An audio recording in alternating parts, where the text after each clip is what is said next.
Welcome to The Explainer. Today we're diving into a network tool that is, let's be honest, one of the most powerful and, at the same time, one of the most misunderstood tools out there. If you get it wrong, it can cause some major headaches. Yeah, we're talking about Traceroute. Okay, so let's kick things off with a story. A pretty wild one from an ISP engineer on Reddit. Picture this.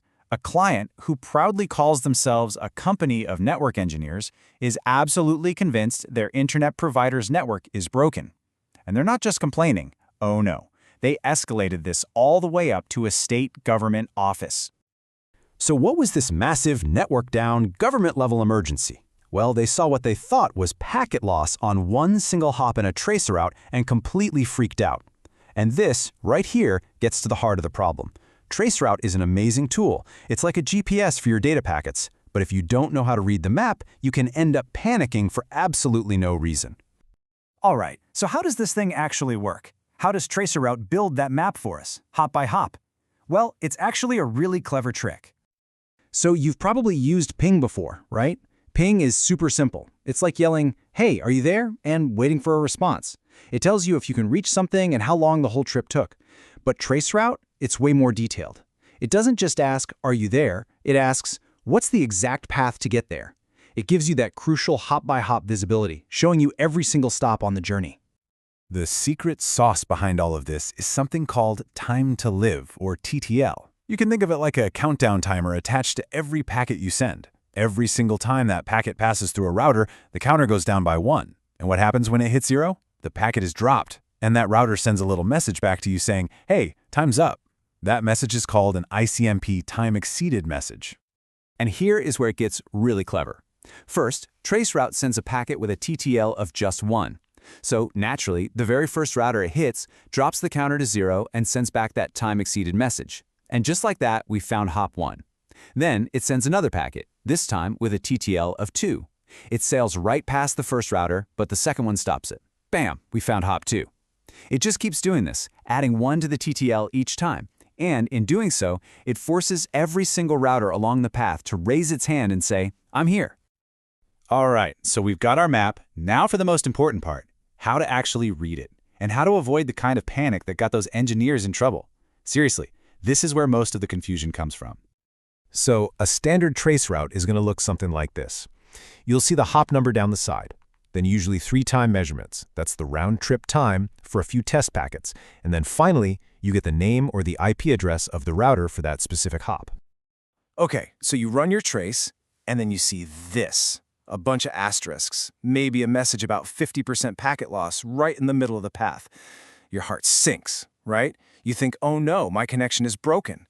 This is the exact thing that sent that company of engineers into a panic. But hold on, this usually means absolutely nothing is wrong. See, that router's job is to move real traffic around, not to answer our little diagnostic questions. So a lot of them are set up to either ignore our traceroute packets or just treat them as super low priority. It's not a sign of a real problem. It's just a busy router doing its job. So here's the golden rule, the one thing you really need to remember. As Obkio puts it, if the packet loss doesn't continue, don't panic, it's not an issue. If you see a problem on one hop, but the very next hop looks totally fine, it's not a real problem. You can just breathe easy and ignore. What you are looking for is a pattern. A real issue is when you see packet loss or super high latency that starts at one hop and then just keeps on going for all the rest of the hops all the way to your destination. That is a real problem. Okay, so now we know how to read the map and tell the difference between a real problem and a false alarm. But what if I told you that map is only showing you half of the journey? Yeah, this is because of something called asymmetric routing, and it's incredibly common on the internet. It just means that the road your data takes to get somewhere is often completely different from the road it takes to come back. So when you run Traceroute, what you're seeing is this, a really clear step-by-step map of the path from your computer to the destination. But here's the catch. The packets coming back to you, they might be taking a totally different route, and your Traceroute can't see that return path at all. The map you have is for a one-way trip, period. And this is so important. Why? Because the lag, the packet loss, the thing that's actually causing your problem, it could be happening on that hidden return path. You could be staring at a perfectly clean traceroute going out, while the real mess is happening on the trip back, on a road you have zero visibility on. All right, let's wrap this up and put it all together. Here's your new toolkit for troubleshooting with confidence. So here's what you need to remember. First, what to ignore. Those single hops that show packet loss or high latency, they're usually just noise. Second, what to actually look for. Problems that start at one point and then continue all the way to the end. That's your red flag. And third, always remember the twist. Your traceroute is a one-way map.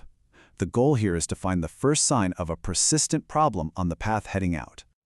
So, the next time you're staring down a connection problem, you'll know what to do. You won't just run a traceroute, you'll know how to read it.